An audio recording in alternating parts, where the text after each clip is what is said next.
We're with the Nkuhuma pride. They killed a young hippo, probably in the early hours of yesterday morning.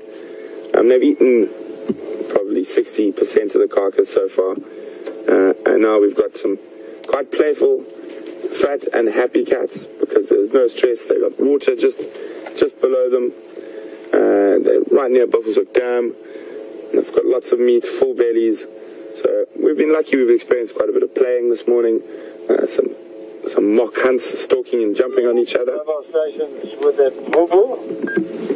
Sorry guys, I just need to take the radio. Go ahead. Are you with Nkuhumas or are they not there? Nkuhumas are still in the same position. There's one station here, one making the way. You're more than welcome to become the third. Thank you. I'd like to make my way. I'm approaching Buffelshoek Dam. Copy. You can move straight in.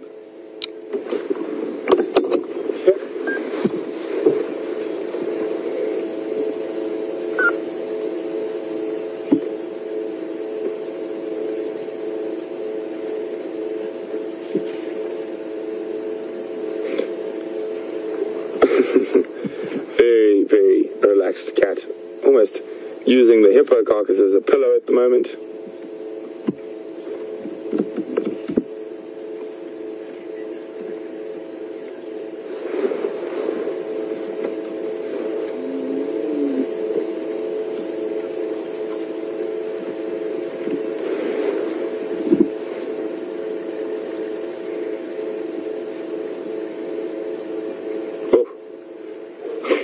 Such a big belly.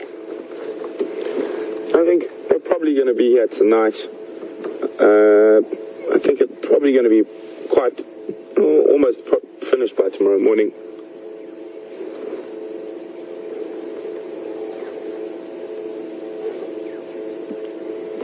But hyenas definitely, if they smell this, there could be some serious action going on.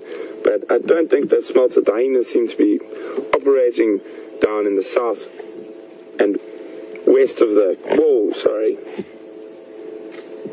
there's a lioness lying upwind of us, and she's very smelly this morning. One of the more interesting things driving back in here with Brian, we just went through now, is avoiding the landmines. So there's large piles of lion dung all over the place, and if you accidentally drive over lion dung, firstly you have to live with that smell for the rest of the drive, and it is incredibly smelly. I mean, it's basically rotting meat or digested meat. And secondly, if you try to approach any other animal later in the drive, like for buffalo, for example, they'll smell it and they'll just run away from you. So you have to be quite careful when you're driving around a carcass like this, because there's landmines everywhere.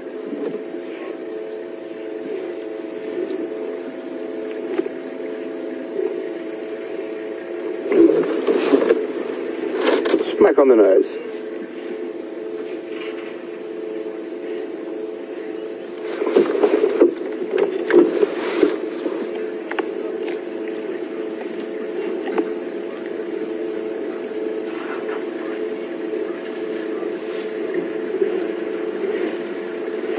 Hi, Terry from California. Welcome on the Sunrise Safari. Terry, I'll get you a question now. You saw a little bit of what a lion kill would actually be like if it was fresh and they were hungry. And now imagine that aggression, but times it by about 100. They will really beat each other up, bite each other, fight, and we obviously see lions together quite often and doing that social grooming, and they're very sort of friendly towards each other until dinner time comes. And they can be very, very aggressive, and a lot of the scars and cuts you see on lions are from fighting amongst each other. Sorry, Terry, I'm back to your question now. Just while we had that little bit of interaction, I wanted to explain it a little bit better. So Terry would like to know if one of the members of the Lion Pride got injured while hunting, would the other lions wait for it, or would they leave it behind? Yeah, it depends. Most of the time, that injured animal would fall behind after a while. In some cases, I have seen them wait for an injured animal, but it is unusual. But what would happen is that the way that animal would recover is by catching up with the pride eventually and being able to feed off a carcass that the pride had killed. Whereas if you're a solitary animal like a leopard, that doesn't happen. So an injury is far more threatening to an animal like a leopard than it is to a lion. Because they're a social cat, they have the ability to come feed on a carcass that has been killed by other members of the pride. But the pride's not normally going to sort of hang around for a long time waiting for that animal. So guys, we've got the other game drive vehicles in here now. I'm just going to reposition so they can come in and have a good look.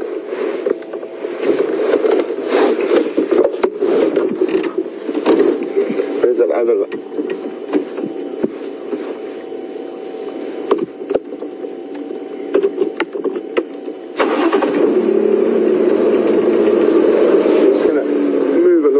to the other side of the carcass so the other vehicles can also get a good view.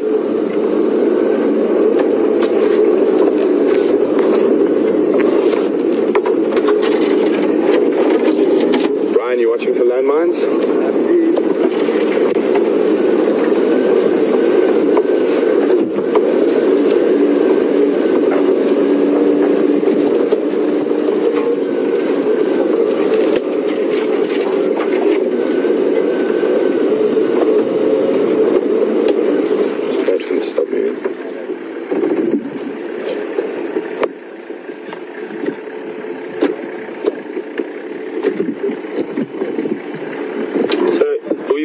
These lines all to ourselves for so long. We're just going to let some of the other vehicles come through and get a nice good view. We've still got a good view from where we are.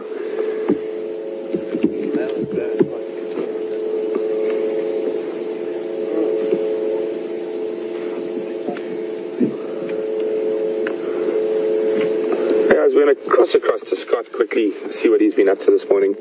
And we'll be back with you a little bit later, especially while there might be the last sort of cool of the morning. We might still see some more activity from the lions. So over to Scott. Enjoy your time with him.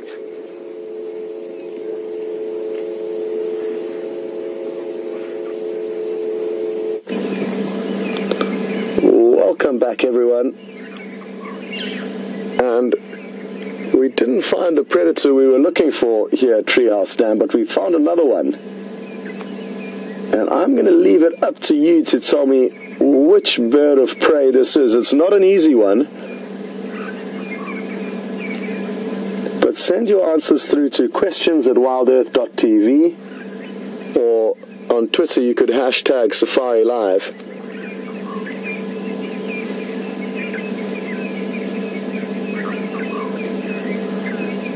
Now, it appears to look quite intent on hunting, and that is why VM and myself have decided to stay here. It's something that I certainly have not shared with you and only seen on a handful of occasions, this specific bird of prey catching its food. And we're taking a little bit of a gamble by sitting here.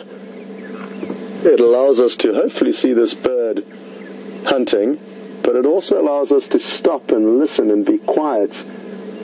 And hopefully the bush will be able to tell us where a young male leopard is that is certainly in this area, but there are so many hiding places that we can't work out where exactly it is.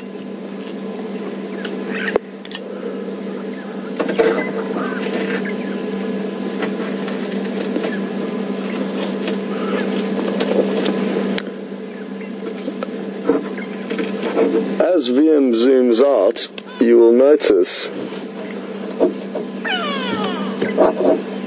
where this eagle is looking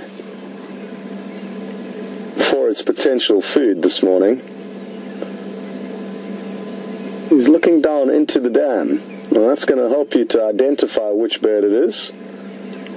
So if some of you were battling to identify it, this will certainly be a big clue in helping you to establish which bird of prey it is.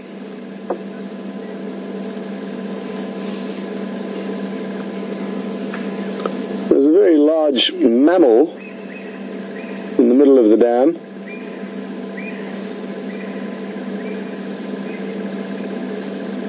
But we cannot see very much of it at the moment. Just a small portion of its back, and occasionally its nostrils will pop out on the left-hand side of that lump of back. And that's where this hippo will spend the whole day relaxing. They are nocturnal grazers, so they head out of the water. They're the nostrils.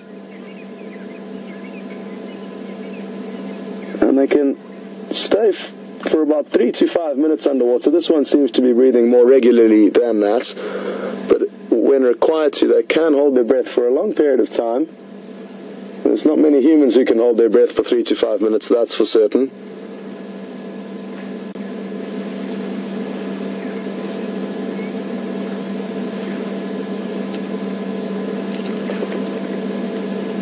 We were discussing the incredible abilities of this bird of prey in order for it to catch its food, which is fish, understandably, because that's where he's looking down into this dam. And it's an incredible feat that they managed to pull off, because this water is so murky that they can't see into it very far. And I'm very interested to try and show you one of them catching a fish. The fish in this dam are predominantly catfish or barbel, which occur almost throughout the world as far as I'm aware, but you do get different species and variations depending on where you are, most of which have all got cat-like whiskers, hence their name, catfish.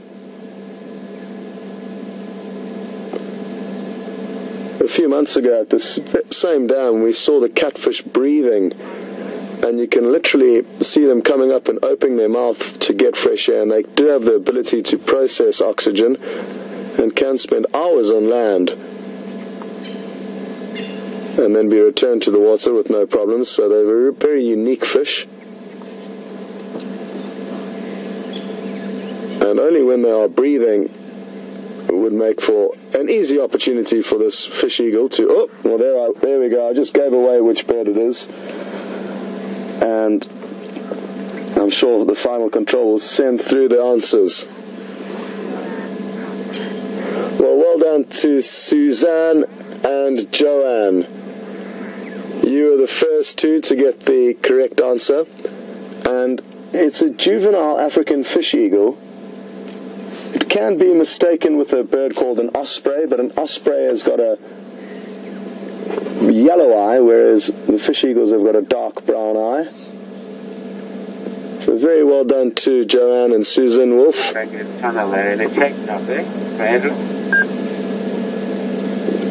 Because it's not an easy bird to identify, and they'll take about 4 to 5 years to get their adult plumage. And some raptors and birds of prey take even longer than that to get their adult plumage, so it's a long period of time that they fly around in their juvenile clothing.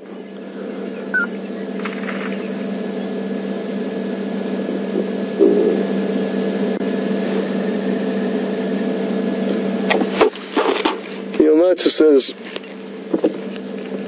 a small bird sitting in the tree to the right.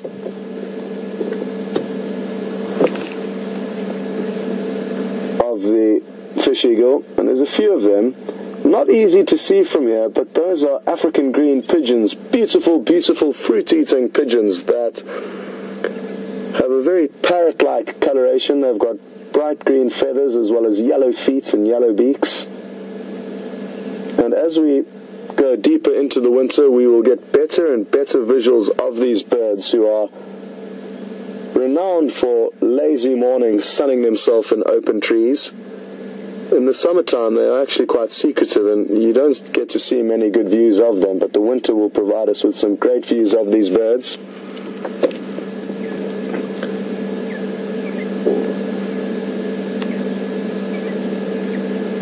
And it was yesterday afternoon that we saw a gabar goshawk flying away with a kill.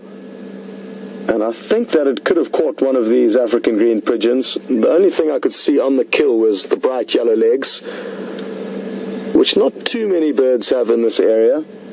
All the feathers had been plucked off by the goshawk, so I was just going on leg coloration and the size of the body that remained after the goshawk had fed on it for a small while.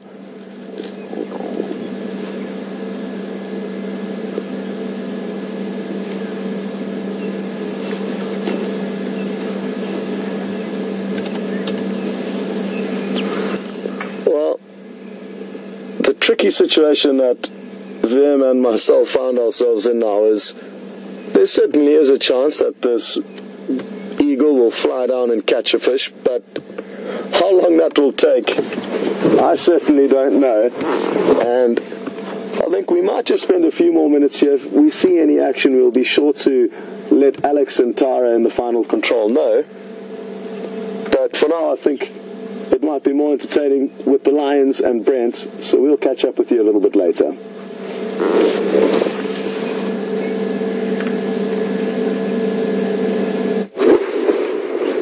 Welcome back, guys. We're still sitting with the Nkuhuma pride.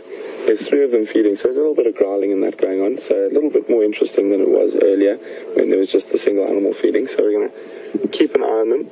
The young male's in there, so he's trying to hog as much of the carcass as possible, sort of using his large size. And he's not even eating, he's just sort of putting his body in the way to stop the others eating from the position where he is.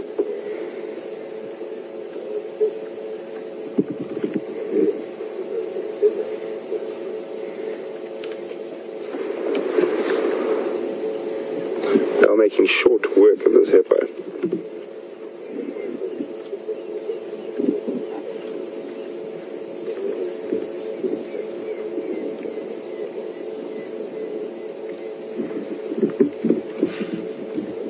He's given up the defense of that corner. And you see that huge belly, it almost sways from side to side as he walks away.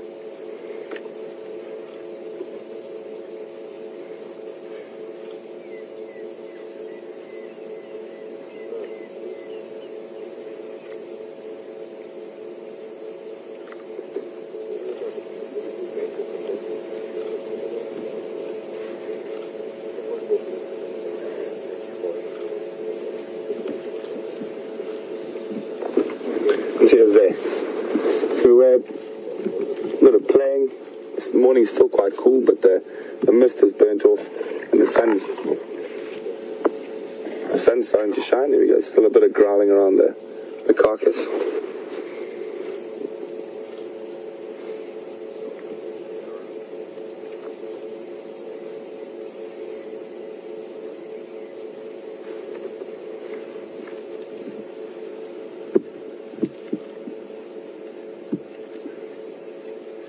There's another lioness coming in. See if she makes it all the way before. I don't think so. I think she's going to flop before she gets there. Doof. There's a bird call going in the background.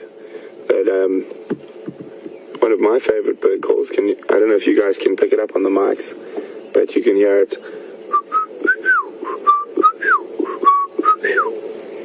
And to see if anyone out there can remember what bird that is.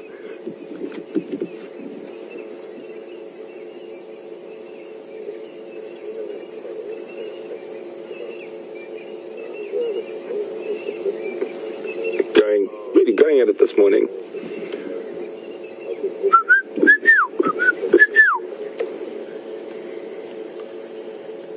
So if you guys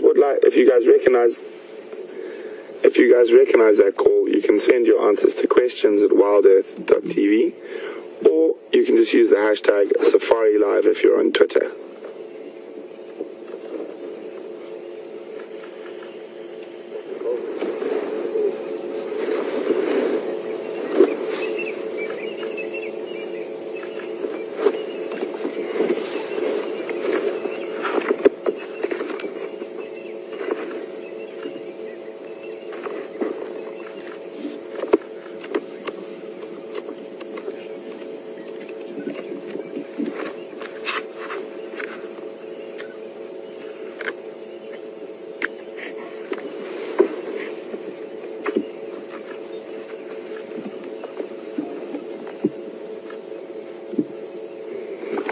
beautiful birds in that family. Oh, they're really going.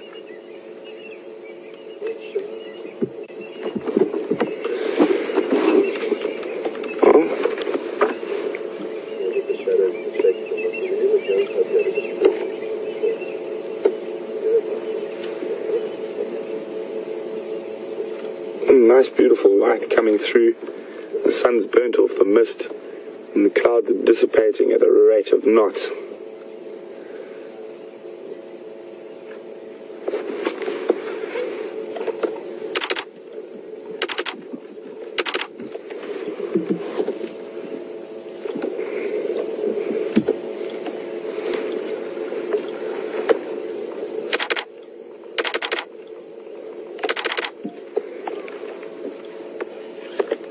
Just a quick recap for those who might have just joined or missed out on the last two live safaris.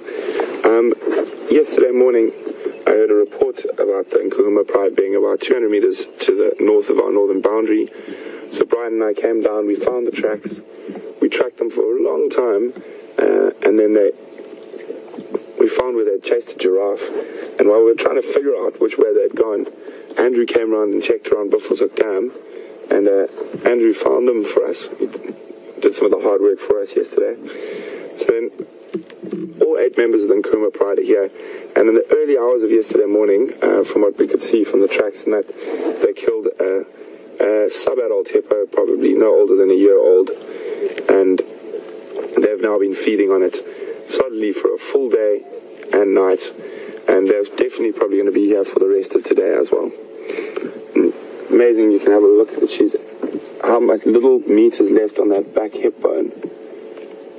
They've managed to eat almost all that meat around the hip bone there. You can see the hip joints where the legs would have gone in, and she's still trying to get the rest of that meat off there. And for those of you who might be new to Safari Live, we are live. You are seeing this live from wherever you are in the world at the same time we are. We also are interactive, so you can ask us questions about what's going on. You can do that by emailing questions@wildearth.tv, or if you're on Twitter, just use the hashtag Safari Live.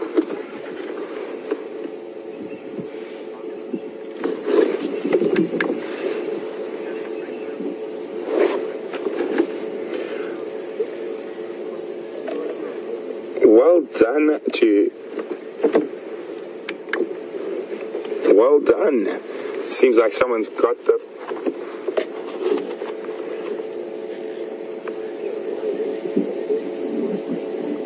So it seems like I've been teaching you guys too well. Most of you got that Franklin right without even trying. It was a Shelley's Franklin, my favorite Franklin in this area.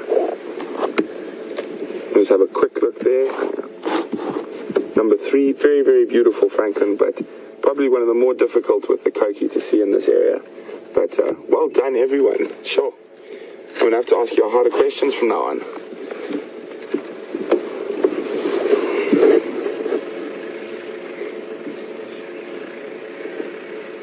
And it is such a good call. To drink a beer, to drink a beer, to drink a beer.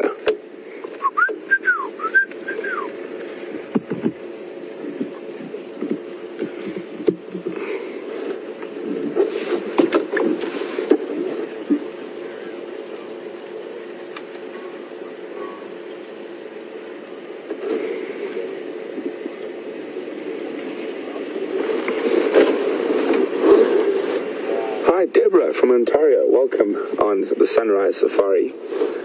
Deborah's asking, do hippo get TB like buffalo?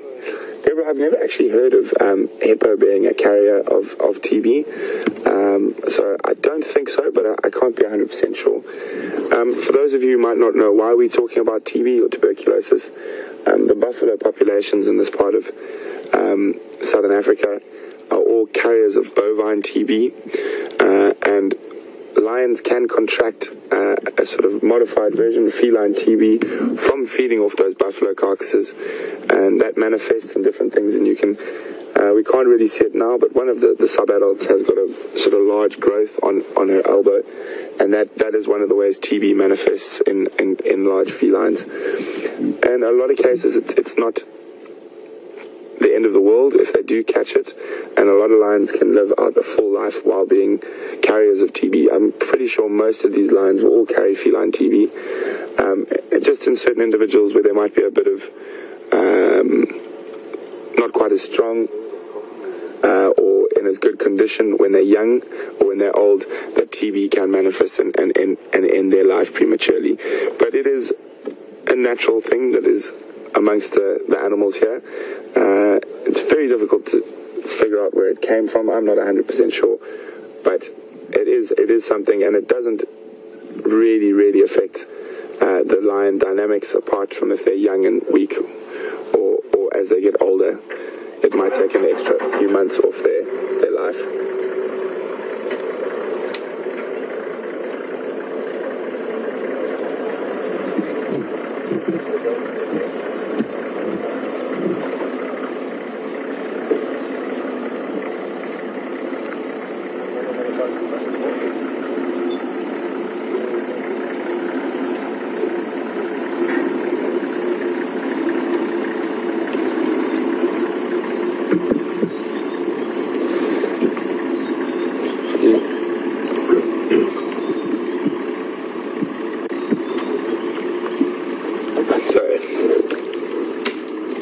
The majority of that hippo, so probably a quarter left around the neck and head.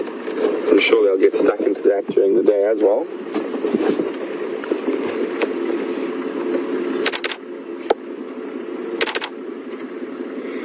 Sorry if you guys hear some of those clicks, it's just my camera taking a few snaps.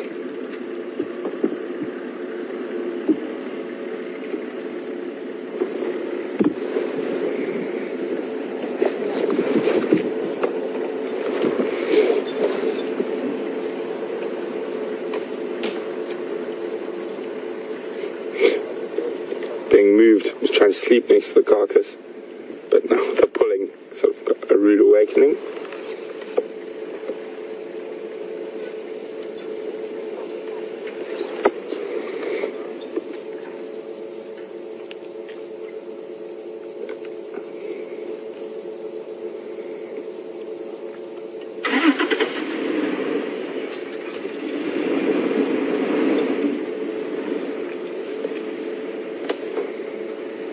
If you have a look on her shoulder, there on her elbow, you can see there's a slight growth, and that's what I was talking about, how tuberculosis manifests in large felids. You can see there. But as you can see, other than that, she looks to be in quite good condition. Fat belly, full of hippo, so quite a happy cat.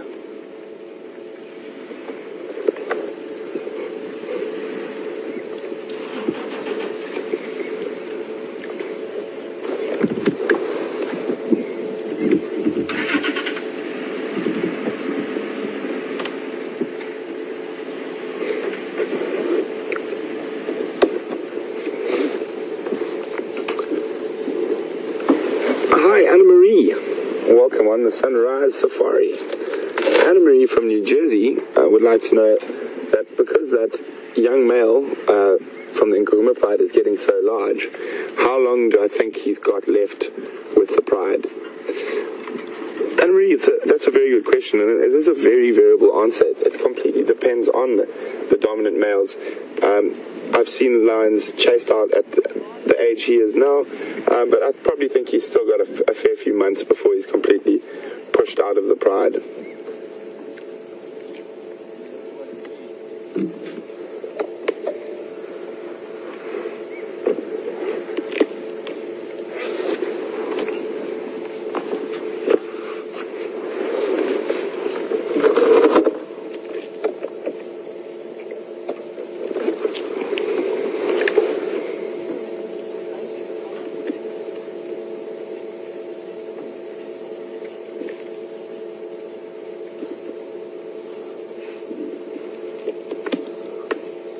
Can you hear them crunching? The lioness at the back looks like she's chewing through the rib cage.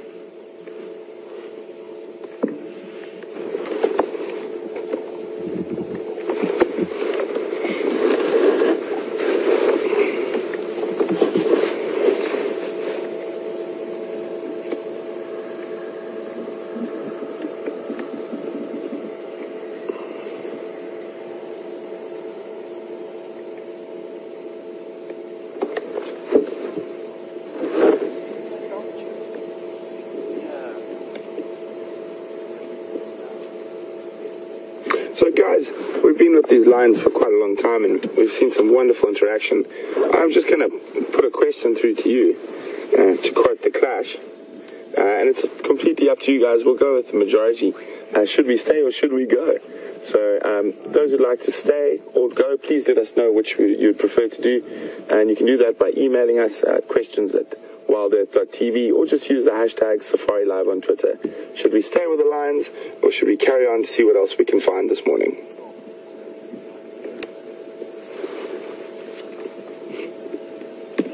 It is getting a bit warmer now, so a lot of that nice activity we got in the early morning mist is probably done for the day.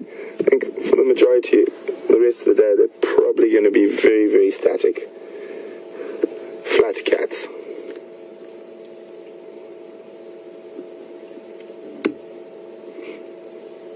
And we've been incredibly spoilt to be able to spend as much time with these lions as we have.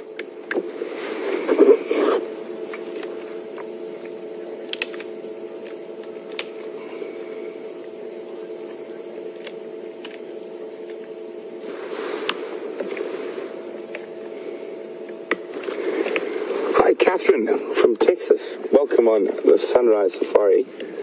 Catherine would like to know, do lions contract feline leukemia?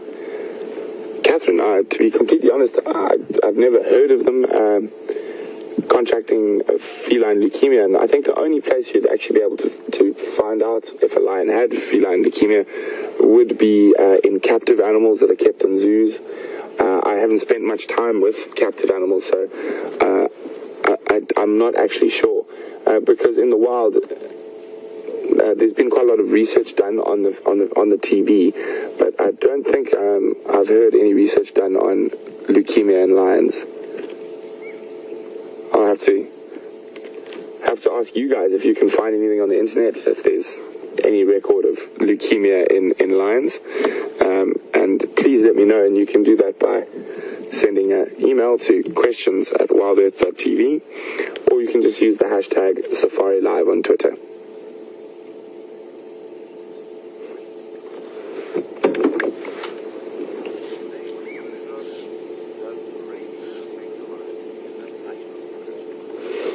Hi Dave, welcome on Sunrise Safari with us this morning. Dave would like to know, does rabies affect lions? Yes, most definitely, Dave. Rabies would affect lions if one of them was bitten by a rabid animal. One of the biggest dangers with rabies with any social animal, or especially a social predator, like a lion, because of their feeding habits, we saw how aggressive they can be around that. So while the rabies is manifesting, that can spread through a whole pride and wipe them out very quickly. So rabies is a threat to lions, but they can contract it. But I haven't heard of any rabies cases in lions in this area.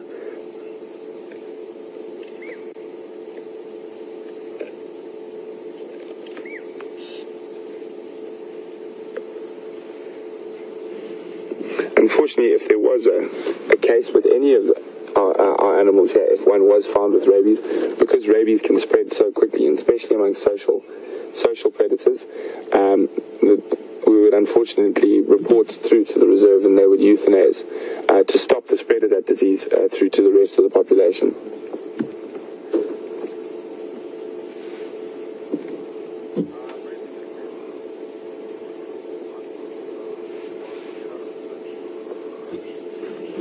Hey guys, thanks very much for your feedback. We've had such a wonderful morning with the lions. We're going to go see what else we can find now.